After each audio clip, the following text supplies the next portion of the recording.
Olá, seja muito bem-vindo à nossa primeira aula do nosso curso de evangelização, curso esse que é baseado neste livretinho aqui da série Nove Marcas a respeito da evangelização, como criar uma cultura contagiante de evangelismo na igreja local. Bom, hoje nós vamos seguir o primeiro capítulo chamado Sobre Apelos e Shows de Laser. Vamos lá? Bom, o autor ele começa esse primeiro capítulo falando sobre um momento. Bom, o momento que ele se refere foi o momento de quando em sua juventude ele visita uma igreja junto com um amigo. Eles se sentiram impelidos por um momento chamado apelo. Momento esse em que o pastor os pressiona, em que toda a igreja, ou que grande parte da igreja se levanta e os rodeia, apelando literalmente para que aqueles dois jovens supostamente se entregassem a Jesus, ou se declarassem que naquele momento estavam sendo convertidos. Poucos instantes, o próprio pastor estava ali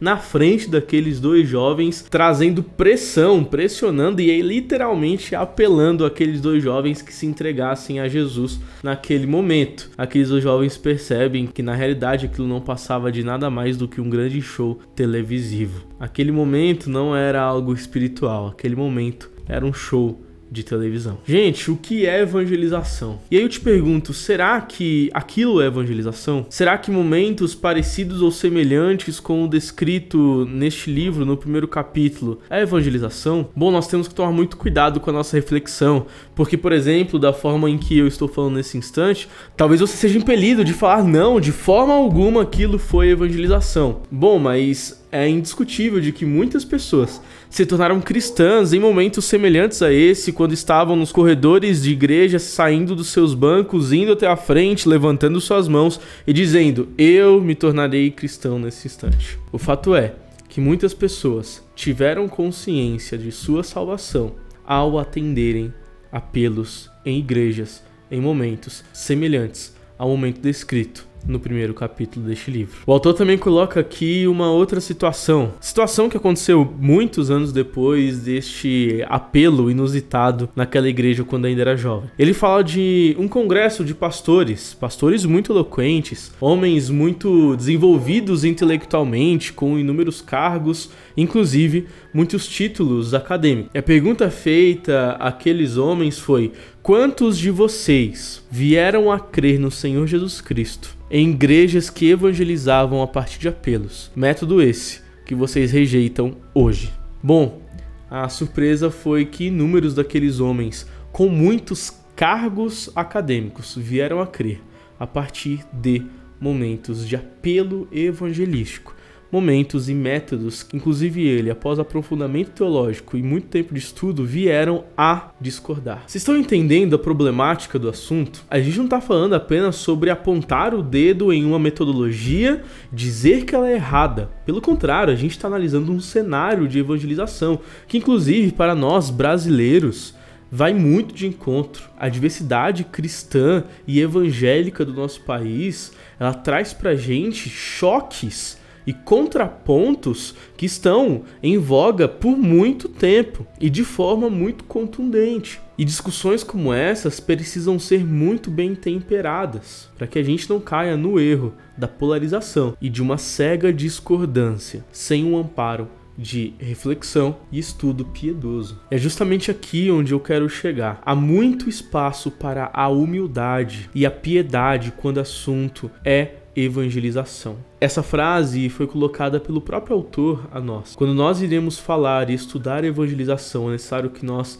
em primeiro lugar, abaixemos nossa cabeça, curvemos a nossa fronte e sejamos humildes, para que nós, em primeiro lugar, antes de determinarmos isso ou aquilo, antes de apontarmos, antes de descrevermos, nós sejamos piedosos e humilhados diante da soberania divina, daquele que age sem com que ninguém lhe dê conselhos, daquele que age sem com que ninguém determine para onde irá agir e para qual resultado ele trará.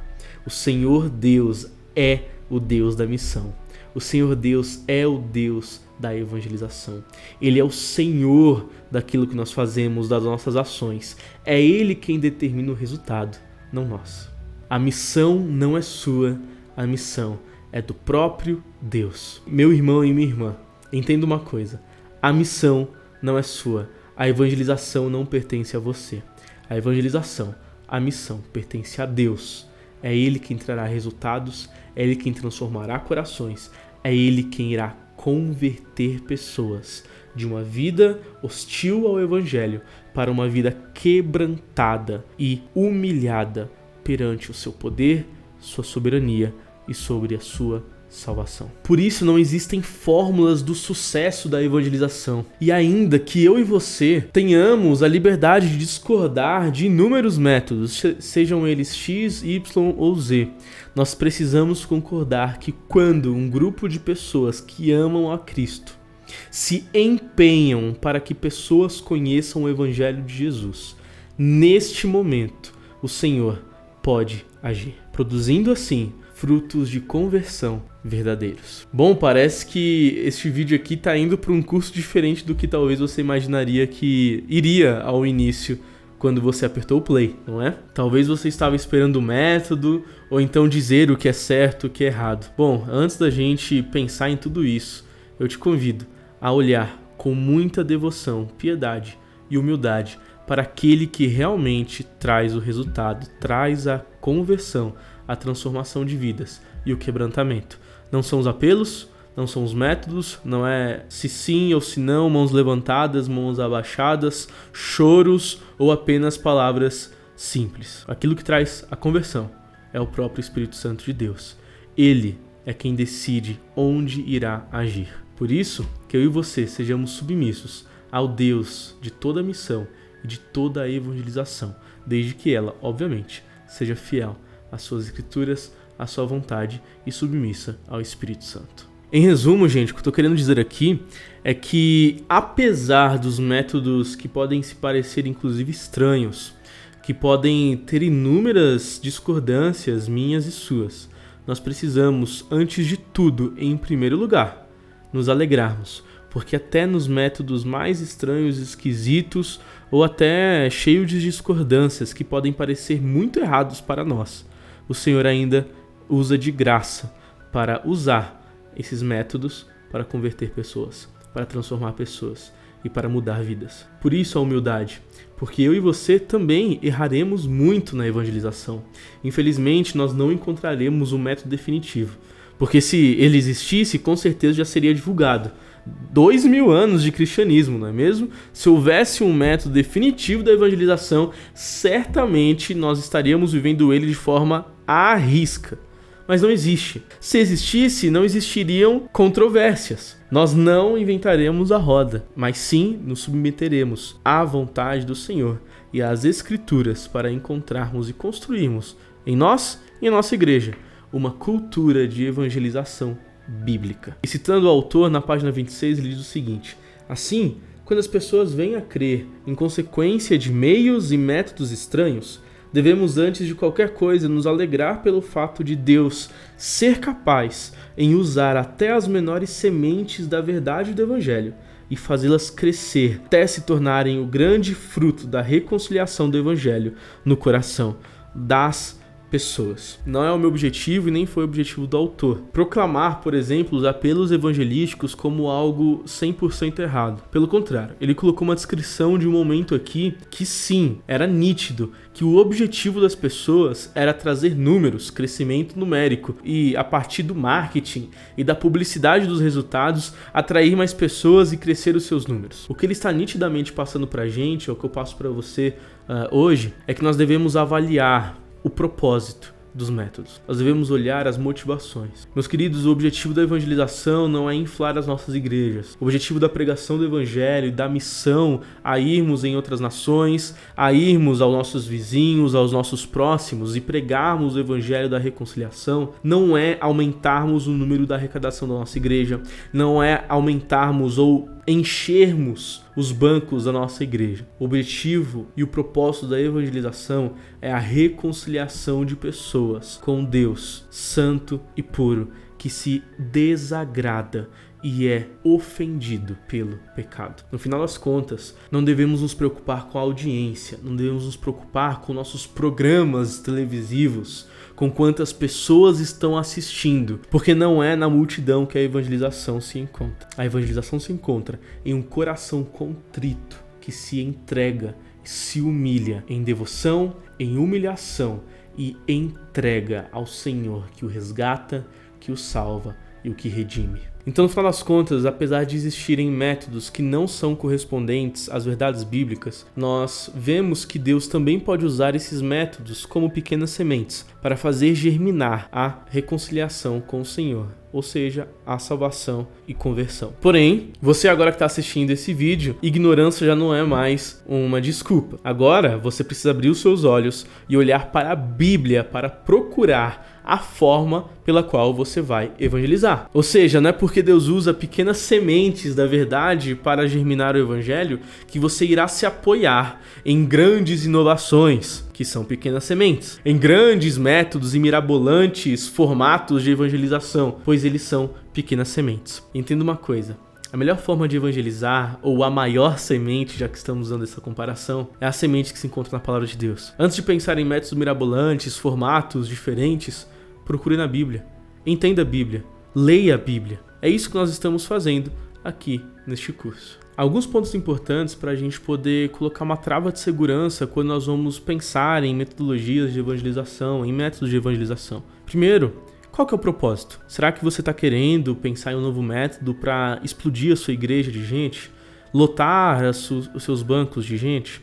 Bom, os números não são a verdadeira motivação. A segunda coisa significante como trava para os nossos métodos novos é: será que nós não teremos o perigo de pensar que o método é mais importante do que a fiel pregação da palavra de Deus? Uma terceira coisa muito importante: será que a metodologia criada, o método pensado, as ideias colocadas, elas priorizam evangelização ou priorizam manipulação? Porque inúmeras ferramentas nós podemos usar para manipularmos pessoas, mas para uma verdadeira evangelização não precisamos de muito. No momento em que os métodos se tornam mais importantes do que a fiel pregação da palavra, você pode ter certeza que o nosso objetivo será corrompido. Certo, a gente já falou bastante sobre métodos que não se parecem tão legais, sobre aquilo que talvez nós discordemos e que Deus pode até mesmo usar esses métodos que nós podemos discordar. Mas no final das contas, o que é então uma evangelização bíblica? Bom, o autor coloca aqui uma frase e nós iremos rapidamente falar a respeito de cada palavra dessa frase. A frase que ele coloca para definir evangelização é a seguinte: e antes de você tentar pensar em definições, discordar de isso ou aquilo, espera e fica até o final do vídeo, tá? Para a gente poder ter um entendimento muito bem equilibrado a respeito de cada termo aqui, tá bom? Evangelização é o ensino do evangelho com o objetivo de persuadir, tá? Eu já sei onde acendeu a luzinha tua aí, mas espera, vai ser a última palavra que a gente vai trabalhar, tá bom? Eu sei que a persuasão pode parecer algo esquisito, mas eu vou descrever ela com auxílio do autor aqui e vai começar a fazer sentido na sua cabeça, tá bom? Vamos de palavrinha em palavrinha aqui então, acompanhando o autor. Primeiro, ensino. Para o ensino é necessário que você entenda o seguinte: algo muito simples. Nós, seres humanos, não temos a capacidade de alcançarmos as verdades da salvação por nós mesmos. Nós precisamos de ajuda. Nós não temos o evangelho de salvação implícito no nosso coração. Ou seja, quando nós nascemos, nós não conhecemos a Cristo, tá? Nós não temos Jesus Cristo ou cruz, né, o evangelho em si, em nosso coraçãozinho escrito com letras garrafais. Nós precisamos que alguém nos ensine, nós precisamos que alguém nos fale sobre ele. Como crerão, se não há quem pregue? Portanto, a salvação ela deve ser ensinada, ela deve ser proclamada, falada, dita. O evangelho precisa ser manifesto em palavras. Existe aquela frase que é mais ou menos assim, né? Prega o evangelho e, se possível, com palavras. Não, o evangelho precisa necessariamente ser pregado com palavras. Ele precisa ser ensinado. As pessoas têm que ouvir claramente e aprender claramente o que significa evangelho. Veja que interessante como o ensino e a evangelização caminham muito juntos. O próprio apóstolo Paulo, ele é descrito como o maior missionário. como o maior evangelista. Ele claramente traçou um ministério de evangelização.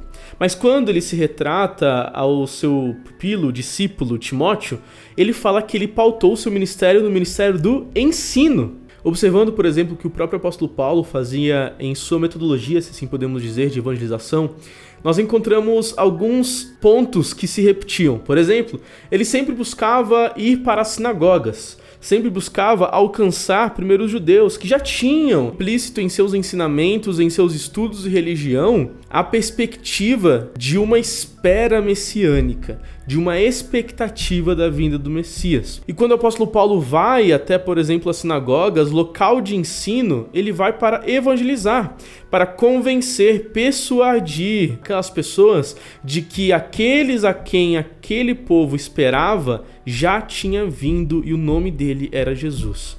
Mostrando que o Messias esperado, mostrando que o Messias que aquele povo tanto aguardava, tinha um nome, Jesus Cristo.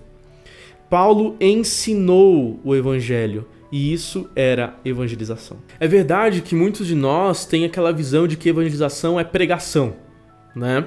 E eu tô querendo aqui apontar para aquilo que acontece aos domingos, né? Quando você se reúne com a tua igreja e o pastor, ele expõe a mensagem bíblica. Aquilo pode ser chamado de pregação, de sermão. E talvez se você limitar a sua visão de evangelização apenas àquele momento de pregação, você pode cair no erro de achar que evangelização é uma obrigação pastoral, uma obrigação para pastores, para quem estuda no seminário, para quem foi ordenado. Não, evangelização é para mim e para você. Evangelização é para todos, seja você pastor, missionário, evangelista, ou se você não tem nenhum, entre aspas, cargo espiritual e santo, eclesiástico dentro de uma igreja. O que eu quero chegar aqui para você, e entendendo que pregação e evangelização é ensino, eu quero mostrar para você que você pode ensinar as pessoas a respeito do evangelho sem estar sobre um púlpito, sem estar com uma grande plateia ou com um microfone na mão. Você pode ensinar pessoas a respeito do evangelho em qualquer oportunidade que o Senhor colocar sobre a sua vida. E agora chegamos na nossa segunda palavrinha. Lembra da definição? Evangelização é ensinar o quê? O evangelho. O que é o evangelho então? Bom, o evangelho é uma boa notícia. Então o autor coloca aqui pra gente duas formas errôneas de compreendermos o evangelho. A primeira é a forma de nós encolhermos o evangelho, ou seja, evangelho é salvação. Ponto. Né? Evangelho é falar que Jesus salva. Ponto final. Ué, mas o evangelho não é tão encolhido assim, o evangelho é muito mais. O evangelho é sobre redenção de vidas, o evangelho é sobre mudança de posturas, o evangelho é sobre arrependimento, é sobre restauração de vidas. O evangelho é de sermos transformados à imagem de Cristo a partir da obra do Espírito Santo. O evangelho é sobre sermos moldados e construirmos a imagem de Cristo a partir da obra da Trindade em nossa vida. Mas ao mesmo tempo, um segundo erro que ele coloca aqui é de nós inflarmos o evangelho e falarmos, o evangelho é tudo. Não, mas como assim tudo? Então veja que ele coloca aqui pra gente duas definições. Ou a gente encolher o evangelho, ou a gente inflar o evangelho, né? Das duas formas nós limitamos e não descrevemos. Se nós falamos que o evangelho é uma coisinha pequena, é Jesus salva, tá, mas o que significa? Tá entendendo? E inflarmos e falarmos que o evangelho é tudo, tá, mas tudo significa o quê? E não definirmos o que é evangelho. E aí, depois ele dá pra gente uma boa definição no evangelho. Se evangelho não é tudo, e evangelho também não é só salvação, e entre aspas, só salvação, né? O que é o evangelho então? Qual que é essa boa definição? E ele traz uma definição aqui pra gente, né? Sobre o evangelho que ele acha que funciona muito bem. Ele fala o seguinte, que evangelho é a mensagem de grande alegria da parte de Deus que nos conduz à salvação. E aí ele fala que talvez essa seja uma frase ou uma definição que pode decepcionar muitas pessoas. E aí ele dá uma descrição um pouco melhor a respeito do evangelho, que é a seguinte. A mensagem do evangelho responde a 4 grandes perguntas. Qual é a primeira pergunta? Quem é Deus? Segunda pergunta, por que estamos nesse caos? Terceira pergunta, o que Cristo fez? Quarta pergunta, e como podemos voltar para Deus? E aí ele coloca aqui que talvez não existem perguntas mais importantes no mundo do que essas 4. Quem é Deus? Por que o mundo está em caos? O que Cristo fez? E como podemos voltar para Deus? E se você quer ver as respostas para essa pergunta, pega o livrinho, gente, tá? Senão a gente vai prolongar muito nossa aula aqui. Bom, a terceira palavrinha da nossa definição a respeito da evangelização é... Vamos tentar relembrar? Evangelização é O ensino do evangelho com o objetivo é a terceira palavra. Por que essa palavra é tão importante? Por causa da intenção, da intencionalidade. Às vezes nós achamos que nós iremos evangelizar as pessoas ao acaso. Ou seja, Deus vai fazer brotar aqui na minha frente oportunidades. Não! Você precisa ter objetivo. Você precisa ter intenção. A gente tem que despertar a nossa mente para a evangelização. Você tem que acordar para falar o seguinte: agora, a partir desse momento, eu viverei uma vida com intenção, com objetivo de evangelizar. A partir de agora, seja onde eu esteja, seja no meu trabalho, na minha casa, onde eu moro, no país que eu estou, seja na igreja que eu estou, inclusive, sim, a gente tem que evangelizar na igreja também, né? Doido. Seja em qualquer lugar, eu estou em missão. Eu tenho um objetivo claro. Eu tenho uma intenção. Apesar do que eu for fazer, eu tenho, sim, uma missão. Um objetivo, um propósito. Ou seja, as pessoas precisam muito mais do que só uma transferência de informações, do que só jogarmos palavras ao vento. Toda a evangelização ela tem um propósito. Por isso, a gente tem que ser objetivo. A gente tem que ter um objetivo muito claro. Eu vou pregar o evangelho para que essas pessoas creiam no Senhor, sejam impactadas pelo evangelho, sejam transformadas pelo Espírito Santo e encontrem com o Senhor na eternidade. E aí, vamos tentar relembrar a nossa definição de evangelização? Evangelização é ensinar o evangelho com o objetivo de persuadir.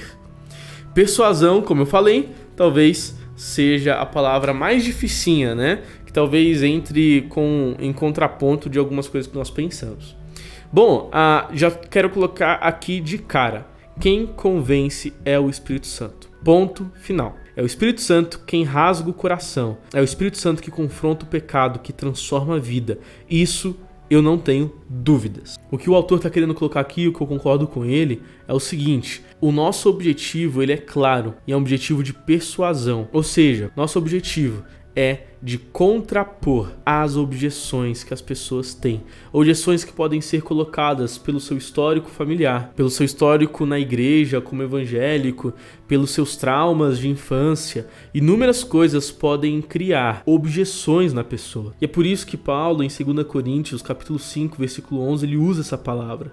Que nós devemos persuadir os homens. Não é manipulação, não é enganar, mas é persuadir. Nós não iremos converter as pessoas, nós não iremos transformar as pessoas, não. Nós iremos expor o evangelho de forma clara, de forma que as objeções em sua história, em sua vida, as marcas que podem trazer bloqueios para a recepção dessa mensagem sejam quebradas. Nós temos que entender que cada pessoa tem uma barreira diferente para com o evangelho. E o próprio mundo, o próprio inimigo da fé cristã, o inimigo do nosso mestre, ele tem esse objetivo de criar barreiras nas pessoas para que não recebam o evangelho de forma clara e atrapalhe assim o progresso da fé cristã. Então fez sentido? Entendeu o que eu estava querendo falar?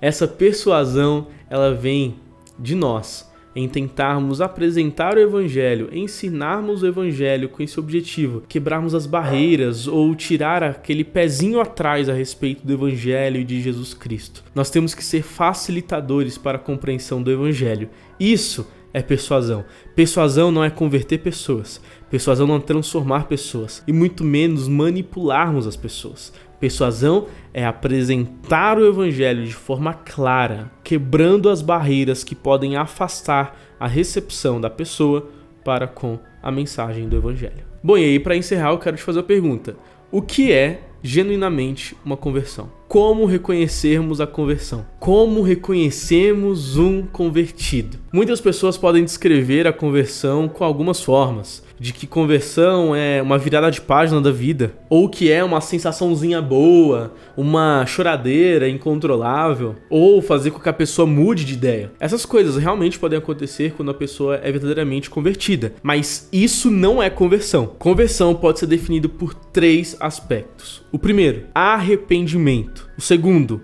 fé. E o terceiro, transformação. Arrependimento, olhar para a sua vida, olhar para o pecado que desagrada ao Senhor e decidir não voltar para Ele. Fé, entender que apesar do pecado que está em nós nós temos condição de sermos aceitos por Deus, salvos e não condenados por aquilo que praticamos, por aquilo que vivemos no passado, por aquilo que está em nós, porque Cristo pagou a dívida do nosso pecado.